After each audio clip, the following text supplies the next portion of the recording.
अस्सलाम वालेकुम। I hope you all are doing well. Welcome back to another video. और इस वीडियो में हम लोग डिस्कस करने जा रहे हैं कि हमारे पास होल ब्लड, सीरम और प्लाज्मा में क्या डिफरेंस होता है।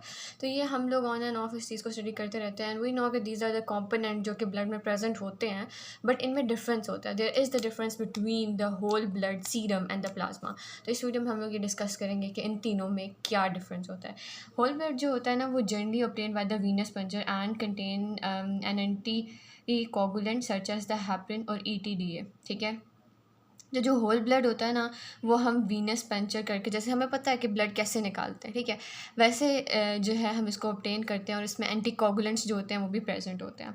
Whole blood contain all cellular protein element of the blood. इसमें सब कुछ होता है, सेलुलर कंपोनेंट्स भी होते हैं, प्रोटीन एलिमेंट्स भी होते हैं, सब कुछ होता है।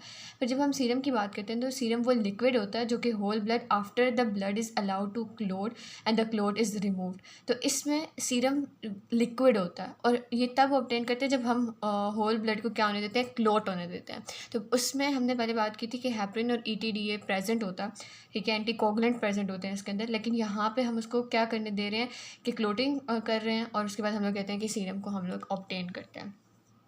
does not contain cellular element, fibrinogen और other clotting factor from the blood. इसमें जो है ना वो एक तो क्या होता है कि इसमें सेलुलर एलिमेंट्स नहीं होते, ठीक है, फिब्रिनोजन नहीं होता, और और जो दूसरे हमारे पास होते हैं क्लोटिंग फैक्टर होते हैं फ्रॉम द ब्लड, उसमें ये भी प्रेजेंट नहीं होता। ठीक है। उसके बाद प्लाज्मा लिक्विड है, supernatant, obtain after the centrifugation of the non clotted whole blood that contain an anticoagulant. तो प्लाज्मा हमारे पास एक लिक्विड होता है and that liquid is supernatant. ठीक है। जो सुपरनेटेड क्या होता है कि जब आप किसी भी चीज़ को, दिस इज़ द लिक्विड, और इसके ऊपर जो एक लिक्विड की लेयर आ जाती है तो उसको हम कहते हैं कि सुपरनेटेड है वो।